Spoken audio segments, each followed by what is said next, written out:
विघ्नैः पुनः पुनरपि प्रतिहन्यमानः प्रारभ्य च उत्तम जना न परित्यजन्ति। पर जो उत्तम होते हैं, जो संकल्पशील होते हैं, जो दृढ़ संकल्पी होते हैं, वो एक बार ठान लेते हैं तो फिर उसको करके ही छोड़ते हैं, वह उत्तम लोग होते हैं। तो हम यही चाहते हैं कि आप सभी उत्तम जन बने, श्रेष्ठ जन बने। जितने भी बहनें यहाँ बैठी हैं, जितने भी भाई आप सब यहाँ बैठे हैं, तो आपको अपना लक्ष्य के प्रति दृढ़ रह करके जीवन में उन्नतशील बन करके दिखाना है। यह पतंजलि योगपीठ प्रयास कर रहा है मानवता के लिए, मानव की सेवा के लिए। गुरु जी के पास जाकर के कुछ तो शब्दों से सीख करके जाओगे, कुछ यहाँ के कार्यों से भी सीख करके जाना, क्योंकि मैं ऐसा मानता हूँ जो शब्द की ध्वनि होती है वह कर्म की ध्वनि उससे भी कहीं गहरी होती है। जो कर्म की ध्वनि है, जो जीवन है। अभी मैं आ रहा था रास्ते में तो काठमांडू से मेरे पास अभी फोन आया, जब श्रद्धेय स्वामी जी और हम वहाँ पर थे। आप सबको लगभग पता है कि हमारा शिविर शुरू हुआ था, 24 तारीख को शुरू हुआ, 25 को महाभयानक भूकंप प्रलय आया। और शायद आप लोगों को कितनों को पता है, हम बहुत बाल बचे थे, 1 मिनट के अंतर से बचे थे। हमने देखा है कि मृत्यु को बड़ी नजदीक से, हालांकि मैंने तो बहुत बार देखा है, मैंने अग्नि से भी मृत्यु को नजदीक से देखा है, पानी से भी देखा है, पेड़ से भी देखा है, पहाड़ से भी देखा है, और इस बार मैंने भूकंप से भी देख लिया। तो देखा तो बहुत बार है। जब मृत्यु नजदीक से दिखाई देती है तो कभी ना कभी मन में तो आता है कि जीवन क्षणिक है, पर वो जब दिखाई देती है ना मौत, तभी आता है। फिर क्या करते हैं लोग, वो आपने सुना होगा, कहते हैं ना, वो एक आदमी जो है वो पेड़ पे चढ़ गया था, ऊपर चढ़ तो गया, नीचे देखा बहुत भयानक है, उसको डर लगने लगा, डर के मारे उसको कोई नहीं याद आया, हनुमान जी दिखाई देने लगे। बोले हनुमान जी ऐसा करो, बोले मेरे को उतार दो नीचे, तुमको ना 1.25 मन के लड्डू चढ़ाऊंगा। तो जब 1.25 मन के लड्डू भगवान के नाम बोल दिए तो हिम्मत बन गई उसको। तो हिम्मत कर करके धीरे धीरे नीचे उतरा, फिर बीच में आया, फिर नीचे देखा तो थोड़ा सा भय कम हुआ, उसका भय कम हुआ। तो कहा भगवान ऐसा कर ले, 1.25 मन की जगह मैं 20 किलो ही चढ़ा लेता हूँ। तो वो क्योंकि उसका भय थोड़ा कम हो गया था तो उसने 20 किलो का संकल्प किया, फिर धीरे धीरे हिम्मत करता करता नीचे उतर गया। तो भगवान तू और हम तो भाई, जो मेरे पास हो तेरा मेरे को चढ़ाना क्यों अलग से। तो जब भय में हम होते हैं, विघ्न में हम होते हैं, तब हमको कहीं ज्यादा भगवान याद आता है। तो जो वैराग्यशील लोग होते हैं, जो बुद्धिमान होते हैं, जो विद्वान होते हैं, वह कभी भी मृत्यु को नहीं भूलते हैं। मृत्यु को याद रख करके वो भयभीत नहीं होते हैं, मृत्यु को याद रख करके वो अपने जीवन में अच्छा काम करते हैं। इसके लिए नीति शास्त्रकार कहते हैं, अजरा अमरावत प्राज्यों विद्यम अर्थम च चिंतयेत गृहित एव केशेषु मृत्युना धर्ममाचरेत। कि जो विद्वान लोग हैं उनको ऐसा सोचना चाहिए कि मैं कभी मरने वाला नहीं हूं, ऐसा सोच करके अजरा अमरावत प्राज्यों विद्यम अर्थम च चिंतयत, कि यदि हमको कुछ सीखना है, हमको विद्या चाहिए, हमको ज्ञान चाहिए, हमको जीवन में उन्नतशील होना है, यदि हमको जीवन में कुछ कमाना भी हो, तो ऐसा सोचे आदमी कि मैं तो अभी बहुत साल रहने वाला हूं, तभी वो काम कर सकेगा। परंतु कहा कि गृहीत एव केशेषु मृत्युना धर्ममाचरेत। परंतु जब धर्म का आचरण करना हो, सन्मार्ग पर आगे बढ़ना हो, तब ऐसा सोच लेना कि मुझे मेरे सिरहाने के पीछे मौत मेरे बालों को पकड़ करके मृत्यु जो है वो मेरी प्रतीक्षा कर रहा है। ऐसा हम सोचेंगे कि कभी भी मृत्यु आ सकता है, ऐसा हम सोचेंगे तो फिर हम कभी गलत काम नहीं करेंगे। इसीलिए मृत्यु को विस्मृत नहीं होने देना चाहिए, उसको याद करते हुए भयभीत नहीं होना है, उसको स्मरण करते हुए हमको अच्छा काम करना है। भगवान 100 साल भी हमारे लिए हमको दुनिया में छोड़ दें तो भी अच्छा है, भगवान अगले क्षण भी ले जाएं तो भी हमको भय नहीं होना चाहिए। संत कबीरदास के विषय में एक घटना के विषय में संदर्भ में लोग बात करते हैं, कहते हैं संत कबीरदास जी को हम सब जानते हैं। भारतीय सनातन वैदिक संस्कृति में लगभग सभी उनके नाम से परिचित हैं।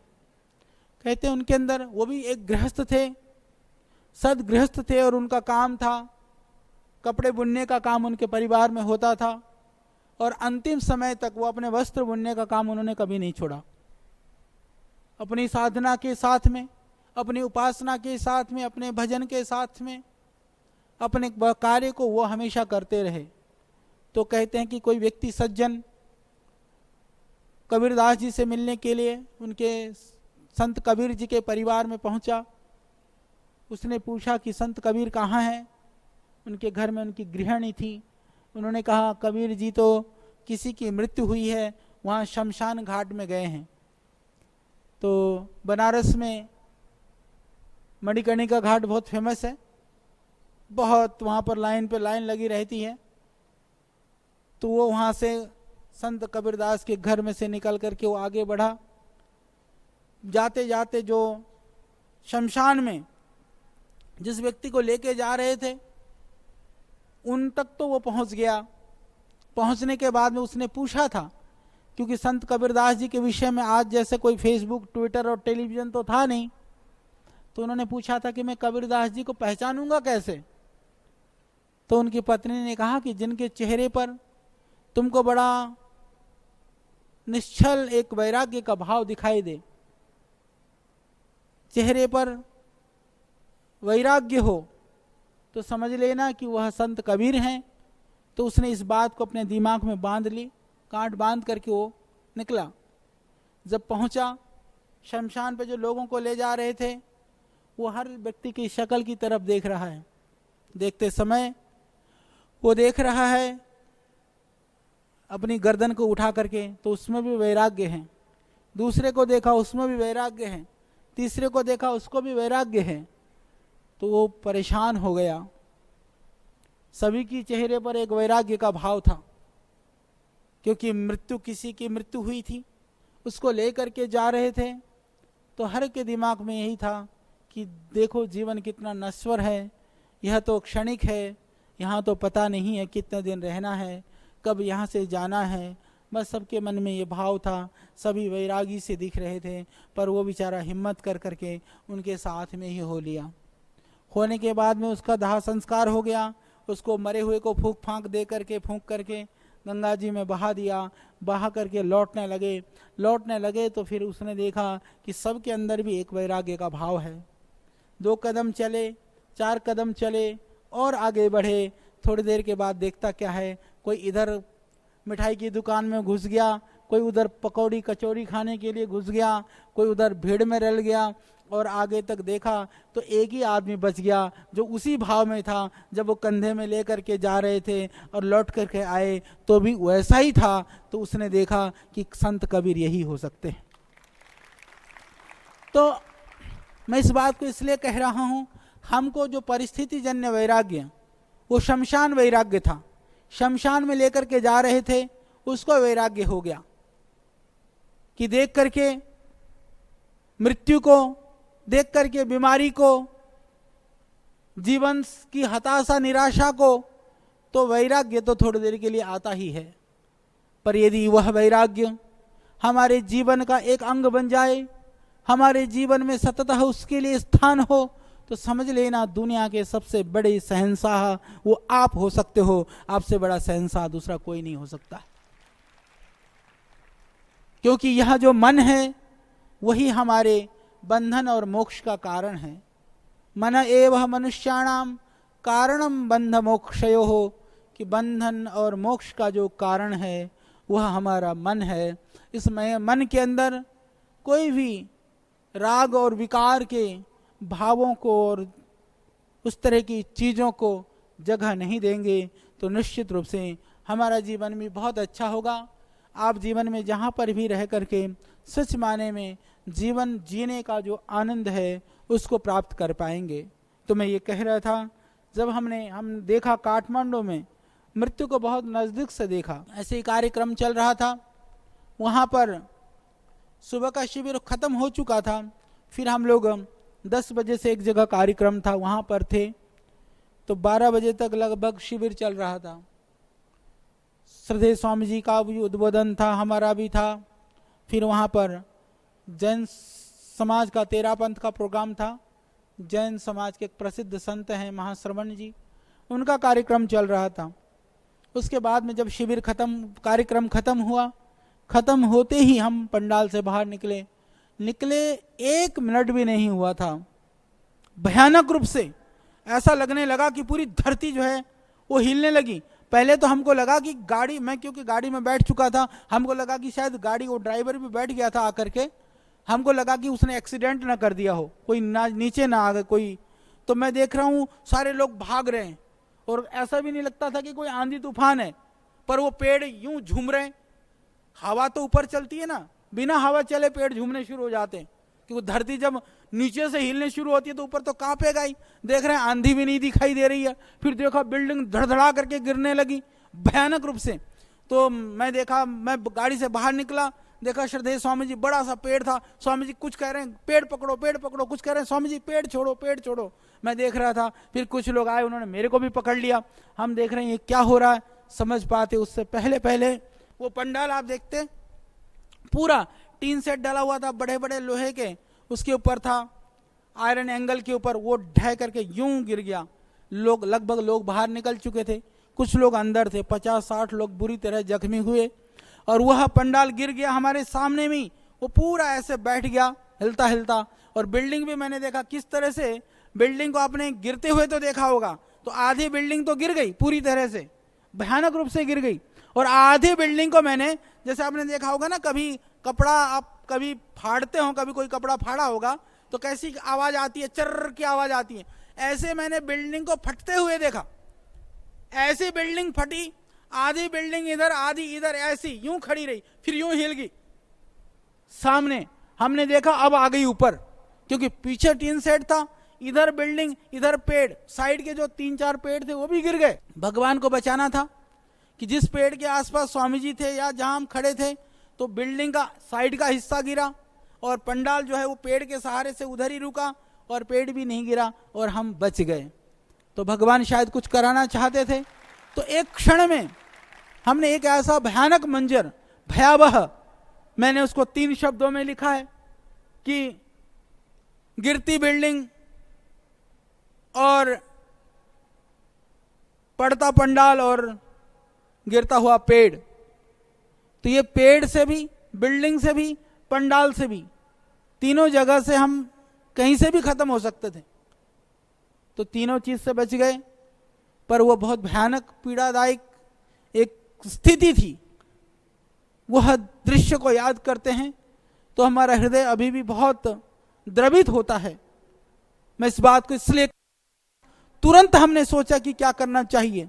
तो वहां नेपाल के अंदर जितने भी हमारे शिक्षक थे, भाई बहनें जितने भी थे, उनको इकट्ठा किया।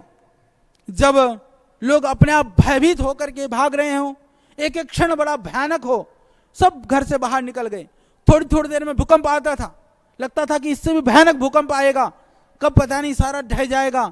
उस स्थिति में भी वो लोग सेवा के लिए तुरंत तत्पर होकर के हम लोगों ने लोगों की सेवा शुरू कर दी। यह सिर्फ श्रद्धेय स्वामी जी के योग का प्रभाव था कि जो इतनी मृत्यु को सामने देख करके भी लोग सेवा के लिए तत्पर थे। तो आप यहां पर आए हैं, जीवन में कहीं भी कुछ प्रतिकूलता आ सकती है, अपने जीवन में प्रतिकूलताएं हो सकती हैं, तो अपने प्रतिकूलता आ जाए तो हिम्मत रख करके आगे बढ़ने का साहस हो, और दूसरे की जीवन में प्रतिकूलता आ जाए उस प्रतिकूलता को दूर करने का सामर्थ्य भी हमारे अंदर होना चाहिए। यह आपको यहां से सीख करके जाना है। तो हमारे शिक्षक भाई बहन उसी टाइम से जुट गए। तो मैं अभी आ रहा था तो मेरे पास फोन आया कि बोले अभी करीबन 25-30 जगह पर, उससे भी ज्यादा जगह पर, एक एक जगह पर लोग 1000-1000, 2-2 3-3 हजार लोग खाना भी खा रहे हैं। और उनको जो भी सामान है, त्रिपाल से लेकर, पंडाल से लेकर के, पानी से लेकर के, बिस्किट से लेकर के, चावल से लेकर के सामान भी दे रहे हैं, अंदर इंटीरियर गांव में ले जा सके। मुझे इस बात को कहते हुए गर्व है कि यह सेवा का कार्य हमारे शिक्षकों के जो तप है, उनके अंदर जो दृढ़ता है, जो जुनूनीपना है, उसकी वजह से हम संपादन कर पा रहे हैं। तो हम ऐसा चाहते हैं कि आप भी ऐसा बन करके जाएं। हमारे समाज में हम कहीं भी रहें, कोई अभाव हमारे सामने नहीं दिखाई दे, कोई दुखी और कोई परेशान हो और हम सक्षम हो, तो सबसे अग्रणी हमको होना चाहिए। बाकी दुनिया की प्रतीक्षा हमको नहीं करनी है। हम क्या कर सकते हैं, इसके लिए हमको सबसे आगे आना है। सेवा करने से दुनिया कई बार सेवा करती है। अभी भी मुझे इस बात को कहते हुए कष्ट है। टेलीविजन में, विभिन्न चैनलों के माध्यम से, अखबारों में हम सुनते हैं कि बहुत सारी संस्थाएं सेवा के लिए गई हुई हैं, हजारों लोग सेवा कर रहे हैं, परंतु मैं आपको बता दूं, क्षमा करना, फील्ड में ऐसा कुछ भी नहीं दिख रहा है। वो कहां पर है भगवान जाने। पर मैं ये कहता हूं, हमको अखबार में छपने के लिए काम नहीं करना है, हमको टीवी में दिखने के लिए काम नहीं करना है। हम काम करेंगे तो हमारी आत्मा के अंदर तृप्ति होगी, हमको संतुष्टि मिलेगी, हम अपने गुरु ऋण से उऋण हो सकेंगे। हमारे संस्कृति का जो ऋण है, हमारे ऋषियों की, हमारे महर्षियों की, हमारी परंपरा और संस्कृति ने जो हमको सिखाया है, हमको उसके लिए सेवा करनी है। इस भाव को जीने का, इस भाव में रहने का, यह शिक्षा आपको यहां से मिल सकती है। यह शिक्षा कहीं अन्यत्र नहीं मिलेगी। यहां आप आते हैं, कोई पूछता है तुम्हारी जाति क्या है, कोई पूछता है तुमसे कि तुम किस गुरुजी की पूजा करते हो, कोई पूछता है कि तुम मस्जिद में जाते हो, गुरुद्वारे में जाते हो या मंदिर में जाते हो। दुनिया के अंदर मैं ये पूरे दावे के साथ कह सकता हूं, हम किसी मत संप्रदाय पंथ को बढ़ाने के लिए नहीं, अपितु मानवीय संवेदनाओं को मानव के अंदर पैदा करने के लिए यहां बुला करके प्रशिक्षण देते हैं। नहीं तो दुनिया के लोग अपनी समूह को, अपनी भीड़ को बनाने का प्रयास करते हैं। मानवता कहीं वो लुप्त हो जाती है, मानवता की जो श्रेणी है। मैंने तो देखा राष्ट्रवाद की बात करने वाले बहुत सारे लोग जब अपनी आती है तो राष्ट्रवाद को पीछे छोड़ देते हैं। परंतु यहां पर श्रद्धेय स्वामी जी ने प्रारंभ से लेकर के आज तक इदम राष्ट्राय इदन्न मम, यह जो कुछ है यह राष्ट्र के लिए है, राष्ट्र के लिए यह जीवन, तन, मन और प्राण भी अर्पण है, ऐसा कहने वाला कोई महामानव आपको इस धरती में दूसरा नहीं दिखाई देगा। इतनी चेतनता के बाद में, इतनी ऊर्जा के बाद में, इतनी ताकत और शक्ति देने के बाद में भी यदि हम चेतन ना हो पाए तो समझ लेना गुरुजनों में, सिखाने वाले में कोई दोष नहीं था।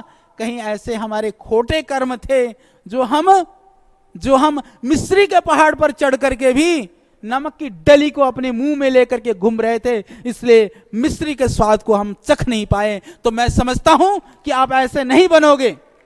आप स्वयं धीर वीर गंभीर भारतीय संस्कृति, परंपरा और हमारा जो यह संस्थान का लक्ष्य है, आपको ऋषि बनाने का, आपको महामानव बनाने का, आप बन करके यहाँ से जाएंगे और बहुत दिव्यता से अपने जीवन को जिएंगे। और जहाँ भी रहेंगे इस देश को सुधारने के लिए, अपनी संस्कृति की रक्षा के लिए, और ब्याह भी करा लो तो एक गृहस्थ, एक आदर्श गृहस्थ बन करके दिखाने का कार्य आप करोगे, यह मैं आशा करता हूँ। श्रद्धेय स्वामी जी का आदेश सर्वोपरि होता है। मैं सब काम को करने का प्रयास करता हूँ।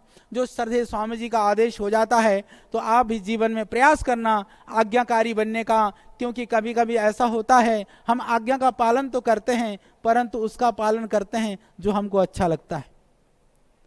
तो आज्ञा का पालन ऐसा नहीं होता है, आज्ञा का पालन तो वह भी होता है जो हमको अच्छा नहीं लगता है, वो भी करो तो जाने। परंतु कहानी अलग है, क्योंकि बुद्धि सबको अपनी ज्यादा दिखाई देती है ना। हम सोचते हैं कि जो हमारे दिमाग में, उससे बढ़िया दूसरे के दिमाग में कैसी चीजें हो सकती हैं। और जब कुछ करने की बारी आए, अरे उसके सामने तो बड़ा अनुकूलता है, वो तो फ्री है, मस्त है, मेरे सामने देखो कितनी मुसीबतें और परेशानियां हैं। हमको ऐसा नहीं बनना है। जो कुछ भी हमको इस जीवन में करना है, हमको कर कर ही जाना है। अनुकूलता प्रतिकूलताओं में हमको घबराना नहीं है, बिना घबराए हुए आगे बढ़ना है। तो हमारी बहुत शुभकामनाएं, आप सबको बहुत आशीर्वाद, भगवान से आप सबके लिए मेरी बहुत प्रार्थनाएं। फिर समय होगा फिर मिलेंगे, नहीं तो जीवन में तुम कुछ इतना अच्छा कर लेना कि तुम्हारी आवाज, कर्म की ध्वनि वो हमारे कानों तक गुंजाई पड़े, गुंजायमान हो जाए। इतनी ही आशा करता हुआ अपनी वाणी को विराम देता हूँ। ओम।